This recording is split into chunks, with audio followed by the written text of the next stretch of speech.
Welcome, listeners, to a special episode. This episode is dedicated to Lorraine Cresanto, my first Earl Grey enforcer ever, and has my utmost gratitude.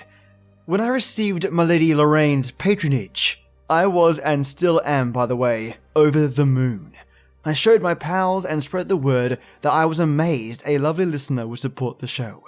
You made my day and my week, and your donation continues to do so. I really appreciate it. And I just made an Earl Grey right now, and I'm drinking this tea in your honor, mate. Thank you, Lorraine Cresanto. Now listeners, every Earl Grey Enforcer episode is special, and I mean really special because I go out of my way to source new content, even more so than normal. This might mean completely new kinds of episodes, reaching out personally to authors, and doing research on things like, well, I'll keep that a surprise. Either way, Earl Grey episodes are something to look forward to. Today's episode is all about Let's Not Meet Stories. For those of you who have never heard of Let's Not Meet Stories, these are creepy, horrible, and true experiences shared by people all over the world. Now, I've reached out to each of the authors here to make sure they're okay with me sharing their story. So, our first story by Obeki Emrad is a cautionary tale of accepting gifts from strangers. Our second is by Zangon595, where their trip to the woods this time could have been their last. The next story is shared by Anonymous. They wish to remain private, and I respect that. Shares a story of ongoing harassment, and I really mean ongoing. And lastly, Ginger _ with 3 R's in case you're wondering, where a creep tries to lure a young lady in. Mates, this episode is jam-packed, and I hope you love it. Once again, thank you, Lorraine Cresanto. This episode is not for little ears, so please, any kiddos around, put some headphones on. There's a fair bit of swearing in this one. Now let's get to it. What if I had drunk it? This happened a few months ago, in the McDonald's at Copenhagen Station.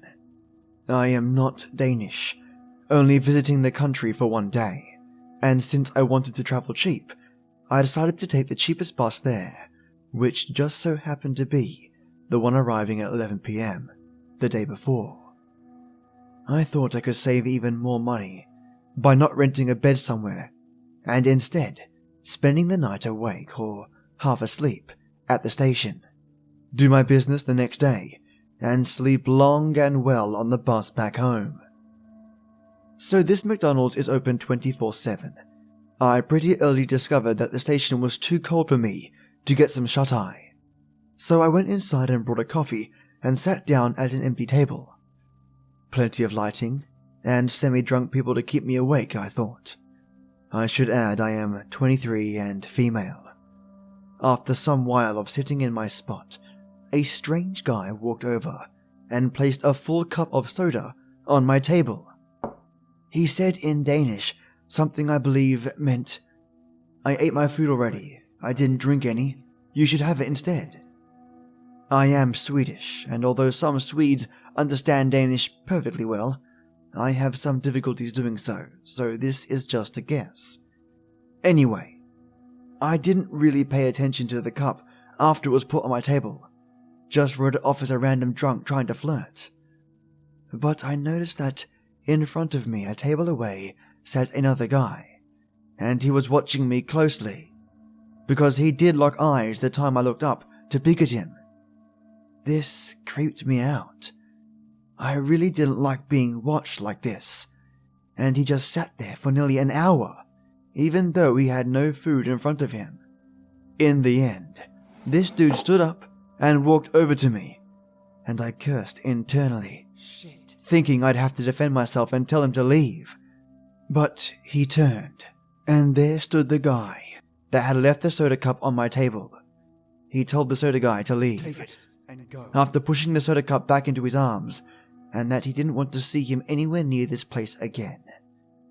Then he turned to me and explained, in English, that soda guy had walked by my table several times, glancing at me and the cup, and probably waiting for me to drink it. He said he had finished his meal a while ago and just stayed to watch over me, but had to leave and reminded me to be careful. I hadn't even noticed soda guy supposedly pacing by. I was too fixated on this other dude, who just happened to be the good guy watching over me. Who knows what was in that soda, and what would have happened should I have gotten really thirsty and drank some of it. So thank you, McDonald's guy, for watching over me. And let's not meet soda guy. I was hunted in the woods at night. Years ago, when I was still a teenager, my friend Justin and I would often go longboarding at night, as my friend and I were quite the night owls. We loved the freedom of almost never seeing another soul on the roads or the paths we frequented. Even when using main roads, it would be very rare to see a car out so late in such a rural area. And you could see and hear them coming from very far away due to the headlights and noise of the vehicle, disrupting the peace silence of the night. We were really into it at the time, and would often ride our boards for miles and miles, not arriving home till the sun was up. One particular night, we decided to ride a few miles away from our usual back roads to take one of our favorite hidden routes. It began with a narrow, paved path that was the only piece of land separating two sides of a long lake. It would often sink under due to rain, and we wanted to seize the opportunity to use it before it rained and went underwater again. It was roughly 2 miles long and was extremely relaxing to ride through due to the scenery. After making it to the end of the lake, we decided to continue moving and turning into a very closed path, into a densely wooded wilderness preservation. As we came up to the first hill, we looked down at the bottom into the blackness. We both noticed what appeared to be a tiny, moving ball of dim light down there. It moved so strangely, and it was extremely difficult to make out what it was. Rather than shine our flashlight down, we curiously watched it for a few moments, whispering to each other about what it could possibly be. All at once, that small light turned into multiple blinding lights and extremely loud revving sounds, overwhelming our senses that had become accustomed to the dark and silence. Acting purely on fear, we instantly turned around and ran as fast as we could, hearing yelling and revving gaining behind us. By sheer luck, we managed to run off path into a very dark, very overgrown hole in the side of a hill overlooking where we had just come from. We decided to hide in the natural dugout of this hill, hoping the plants and darkness would be enough to protect us from whatever was happening out there. We watched our pursuers right up to where we were standing. There were 4 men, 2 on 4-wheelers and 2 on full-sized motorcycles. They were yelling at each other about something, but we couldn't make out what they were saying due to the distance we had covered. We felt safe enough to whisper very softly to each other and speculated who these people could be. Our first thought was that they might be park rangers of some kind. We had never seen one here in the many times we had been through, and honestly, we doubted that this county had the budget or even the desire to have anyone patrol the deep woods at night. Besides that, these men were on vehicles entirely inappropriate for the paved bike trails, and they were very angry about something. They called out to us for a while, yelling things like, "We know you're out there," and "We can see you! Come on out!" We stayed silent and decided to call their bluff instead of running. Eventually, we clearly heard one of the men yell, "Hey! Find them! Now!" and smash a bottle. That had erased any hope that these were park rangers.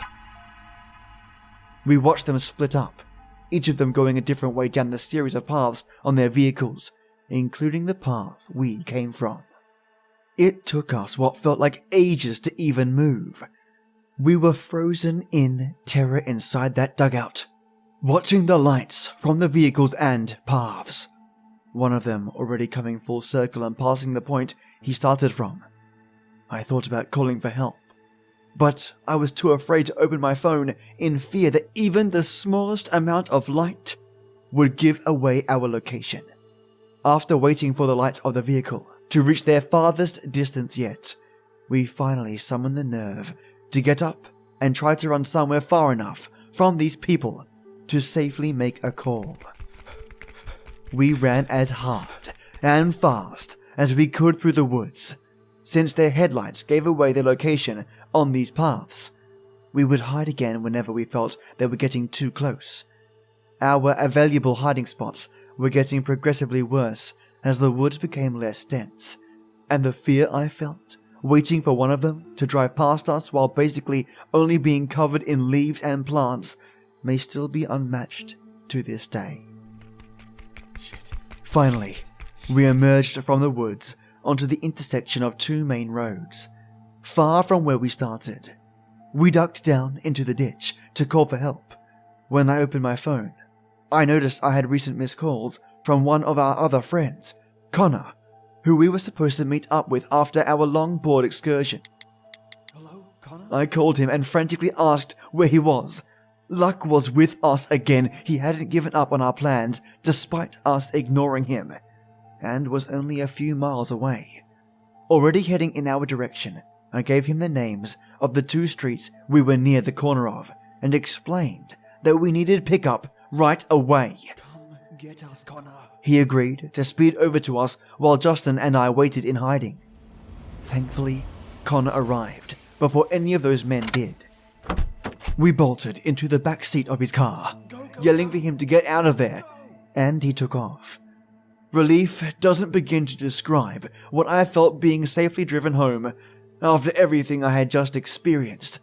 After explaining everything that happened to Connor, we ended up just moving on with our night and decided not to call the police. We figured they would be gone by the time any officer made it out there, and that we would only be putting ourselves at risk by admitting to breaking the law by taking those paths so late at night. I still have no idea what happened or who those people were. I've been told all kinds of theories from my friends and family that have heard this story. Some think we walked right up to a huge drug deal. Justin and I later admitted to each other that when the revving started and we couldn't see, our minds both went straight to chainsaw-wielding horror movie serial killer. So I suppose it could have been much worse. Frustratingly enough, whatever those men thought we saw that made them want to catch us so badly, we never actually saw. We'll never really know, I suppose. Stalk me over the course of several years? No thanks. Okay, so hi. I wrote here last month about the creepy guy on the bus who asked me if I had anyone waiting at home for me. Honestly, writing that out made me feel a lot better about the whole thing, so here, have another story. For some reason, I attract creepers, so there might actually be a good few of stories still to come. Trigger warning: harassment, bullying, pushing for suicide. Don't really know how to put that. And also a lot of swearing and emotional abuse, to be honest. So, set the scene. I'm, 17 years old? Maybe older? Definitely under 20 at least. And on dating websites because, why not? I meet a guy, Dave, who seems nice enough and we get to talking. Get on okay, start chatting on Skype and stuff like that. All is fine. We flirt a lot and end up doing various adult activities via Skype for a good few months, until we decide to meet up. This is really where the let's not meet crap begins. This is so long because of my sheer hatred for this guy, by the way. Pretty sure half of this post is profanities. Also needed quite a few words to get across how much of a dick he was. So, I go and meet up with Dave and we go straight to his house. Which I know is a bad idea, but whatever. I was on my period and at the time, didn't use tampons. I'm sorry, but it's relevant. So I had a pad on. Couldn't see it or anything, but if you touched my butt, I guess you'd be able to feel it. I think you can see where this is going. Anyway, get to his place, chill for a bit, nothing sexual happens cause it's Shark Week. Not that he knows this yet. And then we start kissing. He squeezes my ass and sort of jumps back and asks me why I'm wearing a nappy. I explain everything to him and he starts making jokes about it, which irritates me, but not enough to stop making out for a while longer, until I feel him squeeze my butt again and laugh to himself. I pull away, stop all of that, and an awkward bit of time later he walks me to the bus stop. It was dark, Halloween, and there was a drunk guy there who said we looked like a cute couple. I almost puked in my mouth, to be honest. I got home and sort myself out Shark Week wise, get into bed, text him goodnight, and hardly talk to him for a while, cause he replies with jokes about nappies and babies. For you Americans, by the way, nappies are what we Brits call diapers. That should be the end of it, right? It was not. We go a while, barely talking. I can't remember any specifics from that time except we try and get back in touch via Skype, and he almost immediately makes things sexual after I explicitly have told him to not do that if he wanted a second chance. So I block his ass. He messages me on Facebook, chatting shit about how he's sorry. He has ADHD, undiagnosed by the way, but he relates strongly to it, or some bullshit. Lol, absolute idiot. We go back and forth a bit because I hate being disrespected and get angry easily, or did back then. And enjoyed arguing because I'm a piece of shit. Again, ends up with me telling him to fuck off, and him refusing, and me blocking him again. I also block him on the dating site we met on as well as any other site I even see his face on. A year or so goes by. I get a message and think I recognize the picture but am not sure. So I reply anyway to be polite. It's him. He apologizes and I argue with him again, telling him I really, truly never want to hear from him again, and block him again. He goes on to make several more accounts on that site to talk to me. Same goes for Facebook.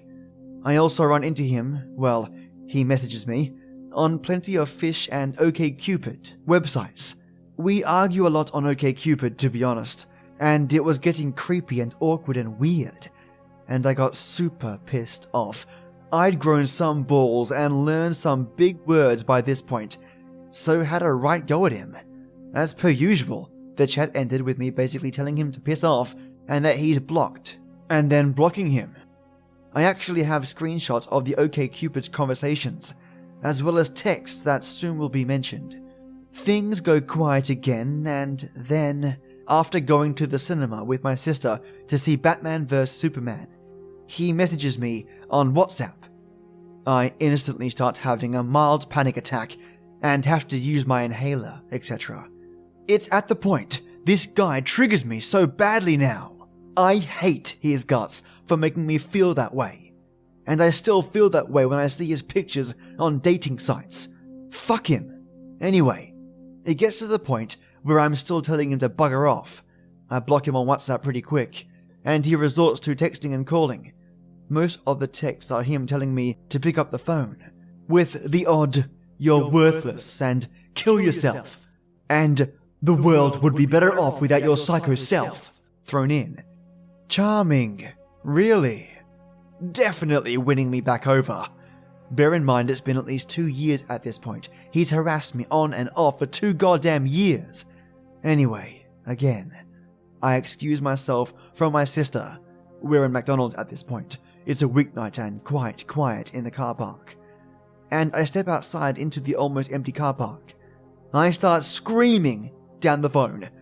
I don't remember what I said. I don't even think about my words when I'm saying them. I just know I told him I'd report him for harassment and shit like that if he didn't fuck the hell off.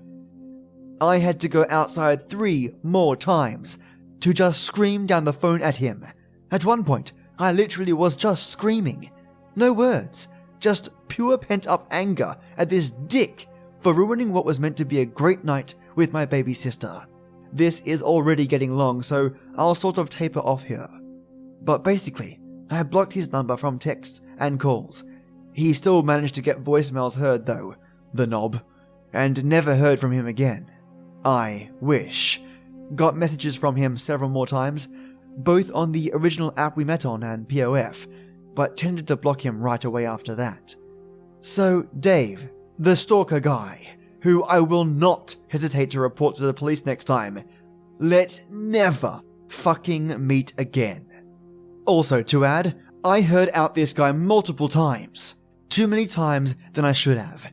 His apologies were littered with sexism, homophobic comments, I'm bi, and insults, and him blaming it on ADHD, which wasn't diagnosed and was used as an excuse to be a dick.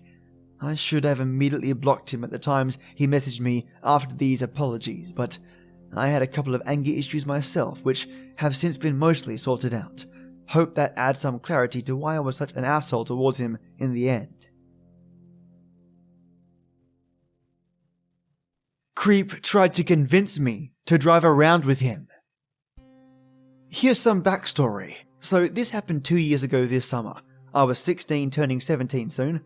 At the time, I had a babysitting gig for the summer, a job at the local gym by my house, and walked everywhere in my town, as I did not have my license yet.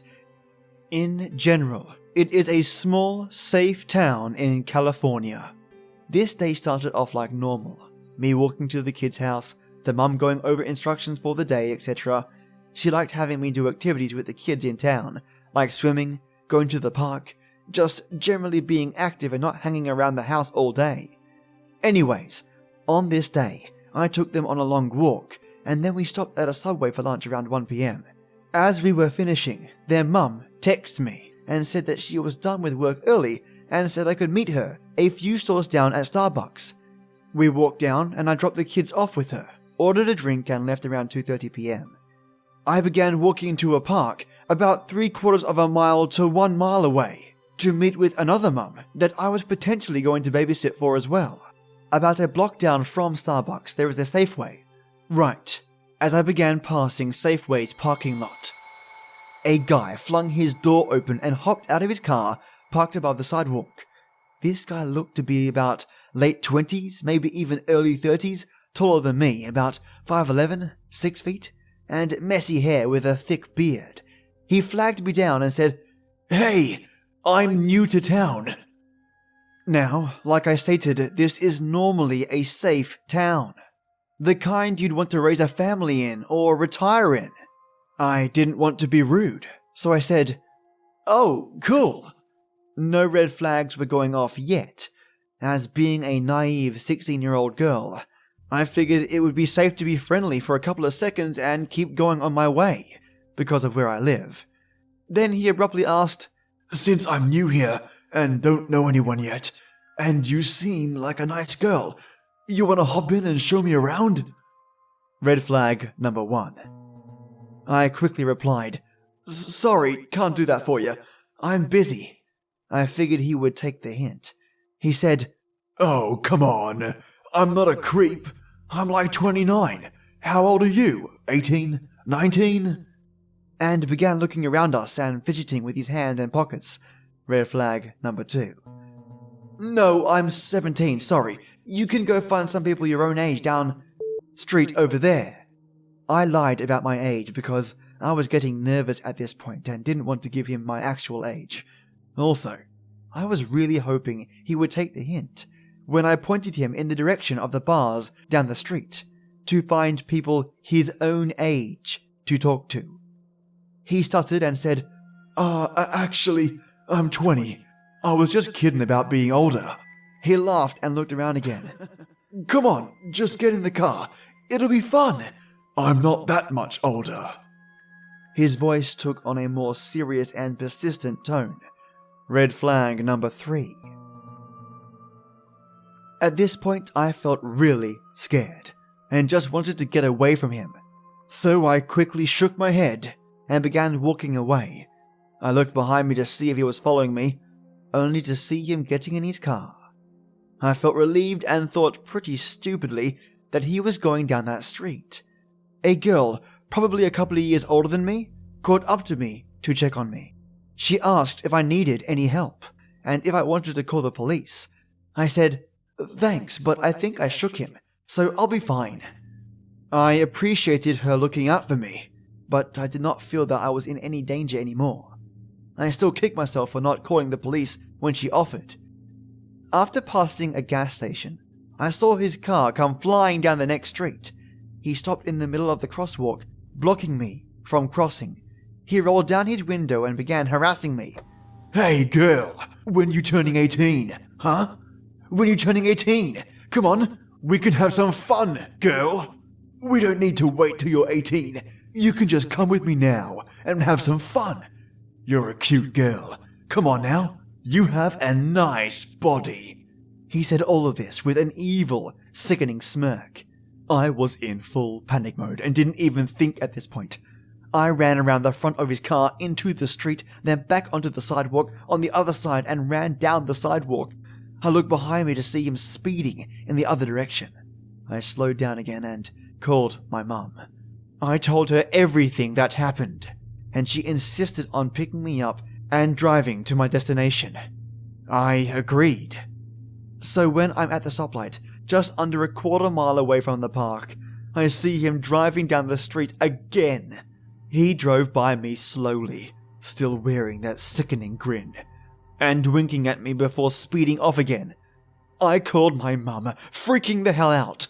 So of course, after she picked me up, we called the police on the way to the park. The police officer pulled in around the same time as us in the park. So I got out of the car to go give my statement on what happened and give a description of the man and his car.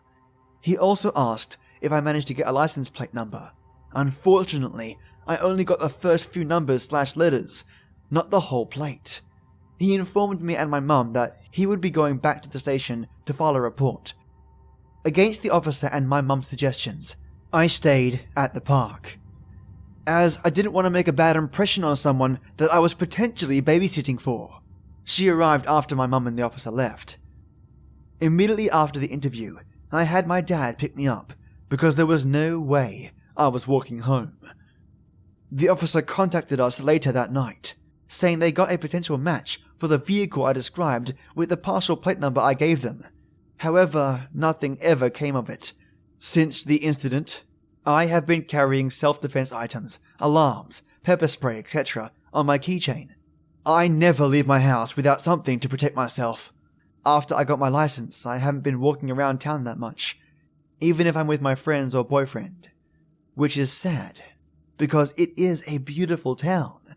I'm now 18 years old, and I'm still haunted by what happened.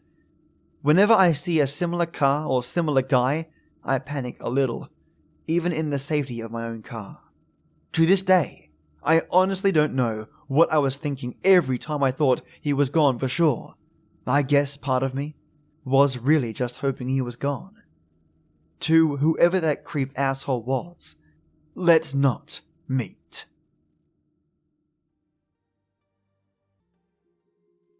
In the city of Algamon resided the Prince Champao, who was madly enamored of the Lady Capilla. She returned his affection unopened. In the matter of back hair, the Lady Capilla was blessed even beyond her deserts. Her natural pigtail was so intolerably long that she employed 2 pages to look after it when she walked out, the one a few yards behind her, the other at the extreme end of the line. Their names were Dan and Beersheba, respectively. Aside from salaries to these dependents, and quite apart from the consideration of Mikasa, the possession of all this animal filament was financially unprofitable. The hair market was buoyant, and hers represented a large amount of idle capital, and it was otherwise a source of annoyance and irritation. for all the young men of the city were hotly in love with her, and skirmishing for a lovelock. They seldom troubled Dan much, but the outlying Bathsheba had an animated time of it. He was subject to constant incursions, and was always in a riot. The picture I have drawn to illustrate this history shows nothing of all these squabbles. My pen revels in the battle's din, but my peaceful pencil loves to depict the scenes I know something about. Although the Lady Capilla was unwilling to reciprocate the passion of Champao, the man, she was not averse to quiet interviews with Champao the prince. In the course of one of these, as she sat listening to his carefully rehearsed and really artistic avowals, with her tail hanging out of the window, she suddenly interrupted him. "My dear prince," she said, "it is all nonsense, you know, to ask for my heart, but I am not mean. You shall have a lock of my hair."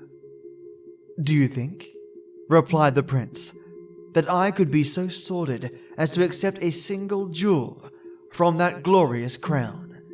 I love this hair of yours very dearly, I admit, but only because of its connection with your divine head. Sever that connection, and I should value it no more than I would a tail plucked from its native cow." This comparison seems to me a very fine one, but tastes differ, and to the Lady Capilla it seemed quite the reverse. Rising indignantly, she marched away, her queue running in through the window and gradually tapering off the interview, as it were. Prince Champao saw that he had missed his opportunity, and resolved to repair his error. Straight away he forged an order on Bathsheba for 30 yards of lovelock. To serve this writ, he sent his business partner, for the prince was wont to beguile his dragging leisure by tonsorial diversions in an obscure quarter of the town. At first Bathsheba was skeptical, but when he saw the writing in real ink, his scruples vanished, and he chopped off the amount of souvenir demanded. Now Champoo's partner was the court barber, and by the use of a peculiar hair oil, which the two of them had concocted, they soon managed to bolden the pates of all the male aristocracy of the place.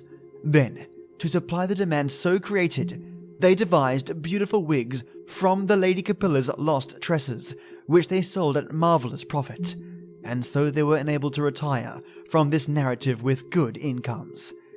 It was known that Lady Capilla, who, since the alleged murder of one Bathsheba, had shut herself up like a hermit or a jackknife, would re-enter society, and a great ball was given to do her honour. The feuity, bank and ration of Algernon had assembled in the Guildhall for that purpose. While the revelry was at its fiercest, the dancing at its loosest, the rooms at their hottest, and the perspiration at spring tide, there was the sound of wheels outside, begetting an instant hush of expectation within. The dancers ceased to spin, and all the gentlemen crowded about the door. As the Lady Capilla entered, these instinctively fell into two lines, and she passed down the space between them, with her little tail behind her. As the end of the latter came into the room, the wigs of the two gentlemen nearest the door leapt off to join their parent stem. In their haste to recover them, the two gentlemen bent eagerly forward, knocking their shiny pals together with a vehemence that shattered them like eggshells.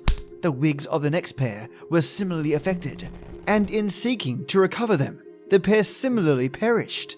Then crack, spat, pash, at every step the lady took. There were two heads that beat as one. In 3 minutes, there was but a single living male in the room. He was an odd one, who, having a lady opposite him, had merely pitched himself headlong into her stomach, doubling her like a lemon squeezer. It was merry to see the Lady Capilla floating through the mazy dance that night, with all those wigs fighting for their old place in her pigtail.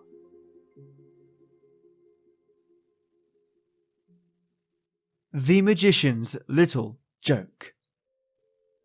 About the middle of the 15th century, there dwelt in the Black Forest a pretty but unfashionable young maiden named Simperella Whiskey Blot.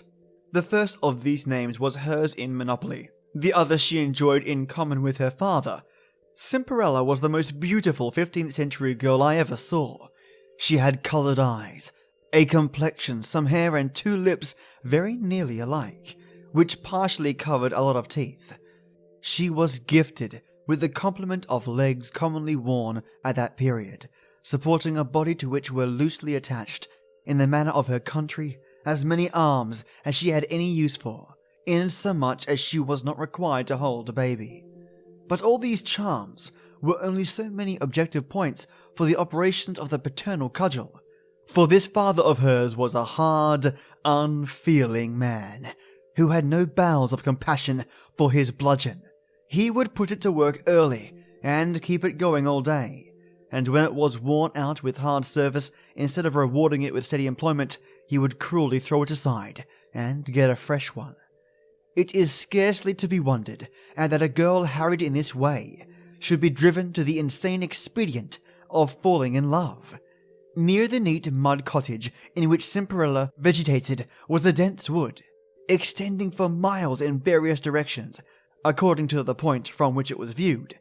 By a method readily understood, it had been so arranged that it was the next easiest thing in the world to get into it, and the very easiest thing in the world to stay there.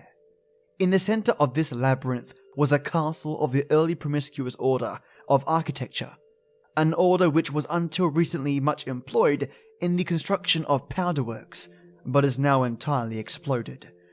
In this baronial hall lived an eligible single party, a giant so tall he used a stepladder to put on his hat, and could not put his hand into his pocket without kneeling.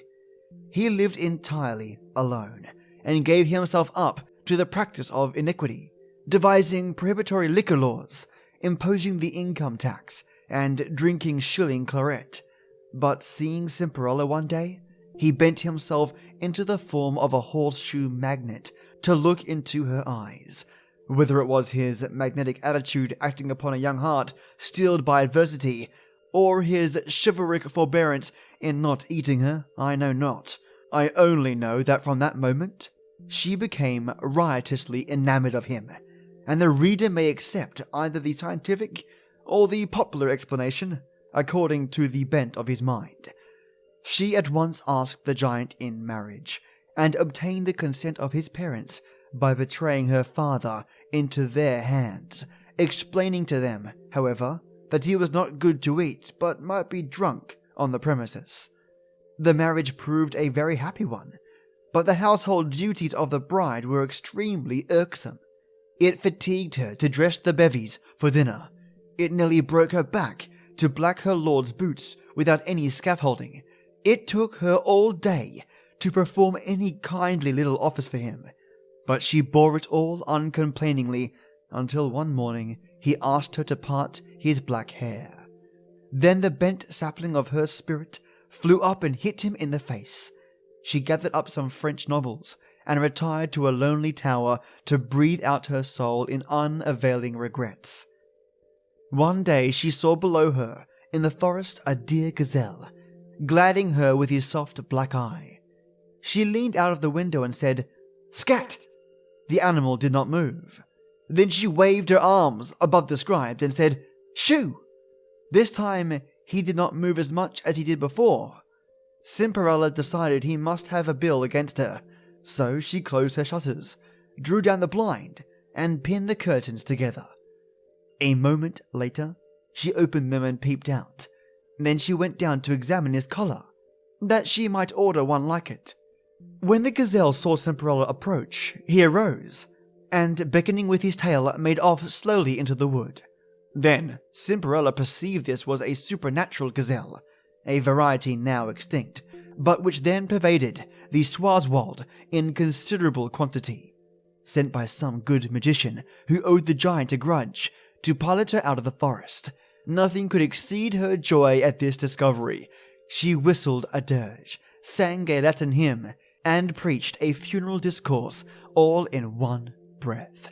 Such were the artless methods by which the full heart in the 15th century was compelled to express ingratitude for benefits.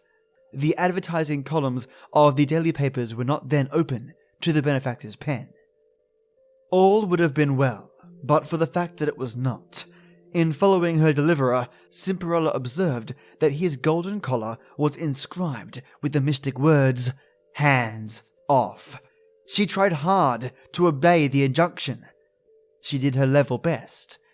No sooner had her fingers touched the slender chain, depending from the magic collar, that the poor animal's eyes emitted twin tears, which coursed silently but firmly down his nose, vacating it more in sorrow than in anger. Then he looked up reproachfully into her face. Those were his first tears. This was his last look. In 2 minutes by the watch, he was blind as a mole. There is but little more to tell. The giant ate himself to death. The castle mouldered and crumbled into pigpens. Empires rose and fell, kings ascended their thrones and got down again. Mountains grew grey, and rivers bald-headed.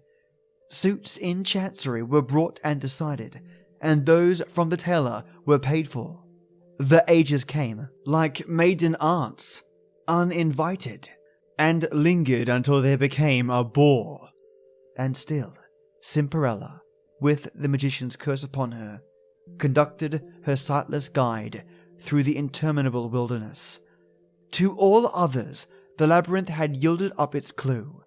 The hunter threaded its maze. The woodman plunged confidently into its innermost depths. The peasant child gathered ferns unscared in its sunless dells. But often the child abandoned his botany in terror. The woodman bolted for home, and the hunter's heart went down into his boots at the sight of a fair young spectre leading a blind phantom through the silent glades. I saw them there myself in 1860, while I was gunning. I shot them.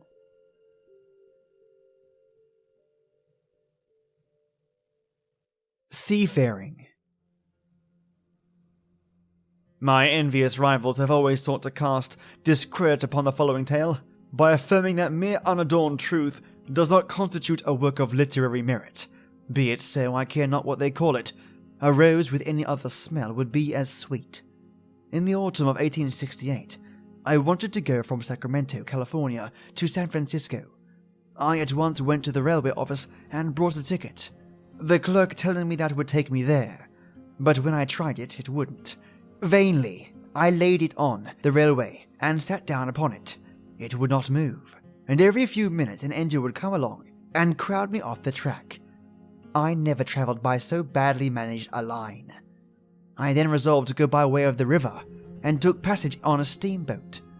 The engineer of this boat had once been a candidate for the state legislature when I was editing a newspaper. Stung to madness by the arguments I had advanced against his election, which consisted mainly that his cousin was hanged for horse stealing, or how that his sister had an intolerable squint which a free people could never abide. He has sworn to be revenged. After his defeat, I had confessed the charges were false, so far as he personally was concerned, but this did not seem to appease him. He declared he would get even on me. And he did. He blew up the boat. Being thus summarily set ashore, I determined that I would be independent of common carriers, destitute of common courtesy. I purchased a wooden box, just large enough to admit one, and not transferable. I lay down in this, double-locked it on the outside, and carrying it to the river, launched it upon the watery waste. The box, I soon discovered, had a hereditary tendency to turn over. I had parted my hair in the middle before embarking, but the precaution was inadequate. It secured not immunity, only impartiality, the box turning over one way as readily as the other. I could counteract this evil only by shifting my tobacco from cheek to cheek, and in this way I got on tolerably well, until my navy sprang a leak near the stern. I now began to wish I had not locked down the cover. I could have got out and walked ashore, but it was childish to give way to foolish regrets, so I lay perfectly quiet and yelled. Presently I thought of my jackknife, but by this time the ship was so waterlogged as to be a little more stable. This enabled me to get the knife from my pocket without upsetting more than 6 or 8 times, an inspired hope. Taking the whittle between my teeth, I turned over upon my stomach and cut a hole through the bottom near the bow. Turning back again, I awaited the result. Most men would have waited the result, I think, if they could not have got out. For some time there was no result. The ship was too deeply laden astern, where my feet were, and water will not run up hills unless it is paid to do it. But when I called in all my faculties for a good earnest think, the weights of my intellect turned the scale. It was like a cargo of pig lead in the forecastle. The water, for which nearly an hour I have kept down, by drinking it as it rose about my lips, began to run out at the hole I had scuttled, faster than it could be admitted at the one in the stern. And in a few moments the bottom was so dry you might have lighted a match upon it, if you had been there and obtained the captain's permission. I was all right now. I had got into San Palbo Bay, where it was all plain sailing. If I could manage to keep off the horizon, I should be somewhere before daylight. But a new annoyance was in store for me. The steamboats on these waters are constructed of very frail materials, and whenever one came into collision with my flotilla, she immediately sank. This was most exasperating, for the piercing shrieks of the hapless crews and passengers prevented my getting any sleep.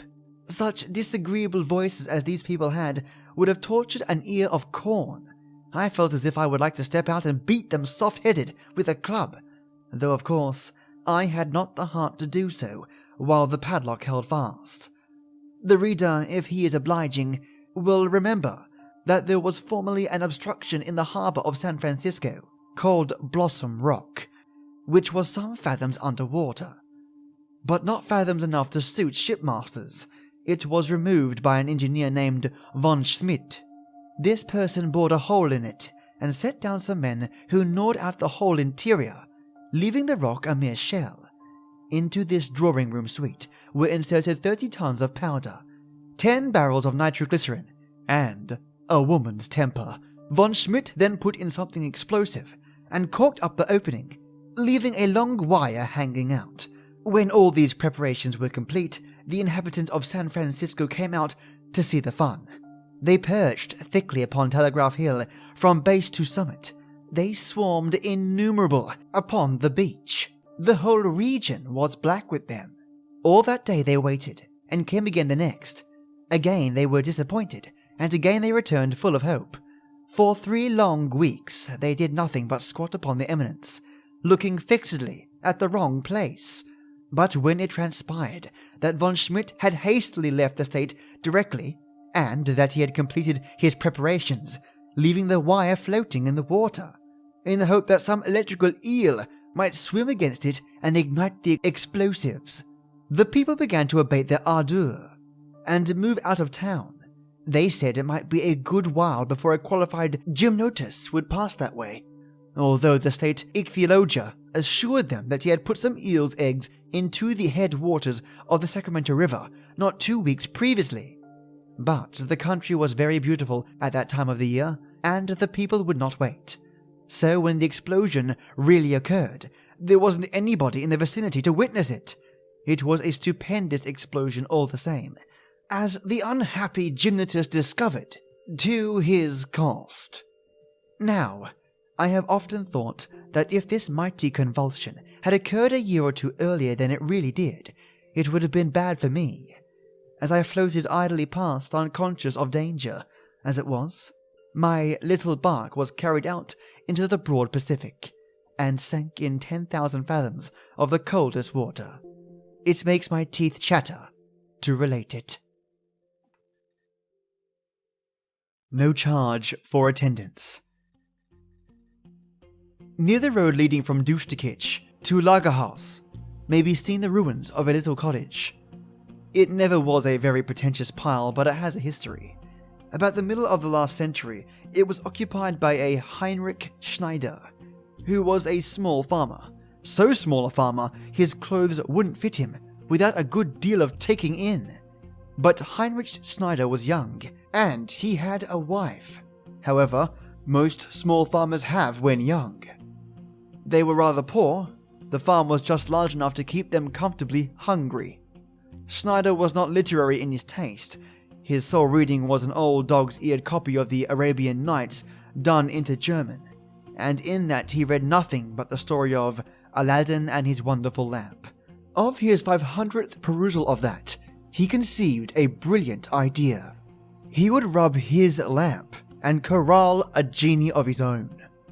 So he put a thick leather glove on his right hand and went to the cupboard to get out the lamp. He had no lamp, but this disappointment, which would have been instantly fatal to a more despondent man, was only an agreeable stimulus to him. He took out an old iron candle snuffer and went to work upon that. Now, iron is very hard. It requires more rubbing than any other metal. I once chaffed the genie out of an anvil, but I was quite weary before I got him all out. The slightest irritation of a leaden water pipe would have fetched the same genie out of it like a rat from its hole. But having planted all his poultry, sown his potatoes, and set out his wheat, Heinrich had the whole summer before him, and he was patient. He devoted all his time to compelling the attendance of the supernatural. When the autumn came and the good wife reaped the chickens, dug out the apples, plucked the pigs and other cereals, a wonderfully abundant harvest it was. Schneider's crops had flourished amazingly.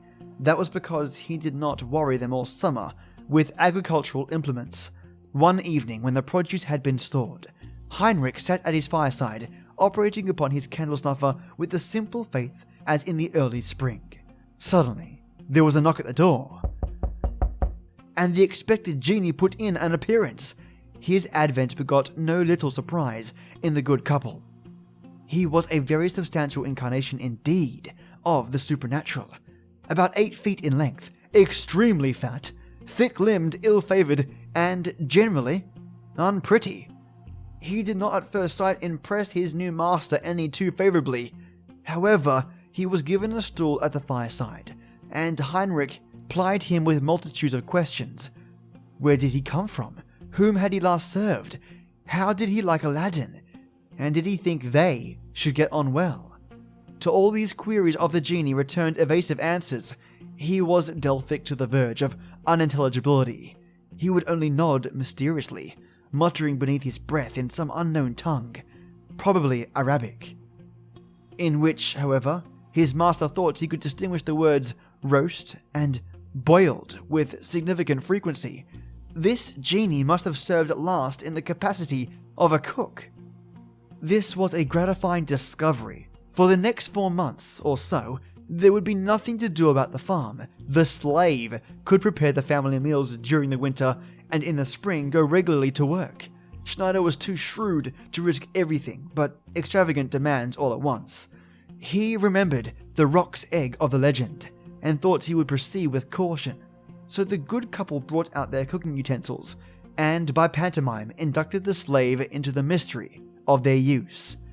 They showed him the larder, the cellars, the granary, the chicken coops, and everything. He appeared interested and intelligent, apprehended the salient points of the situation with marvelous ease, and nodded like he would drop his big head off, did everything but talk.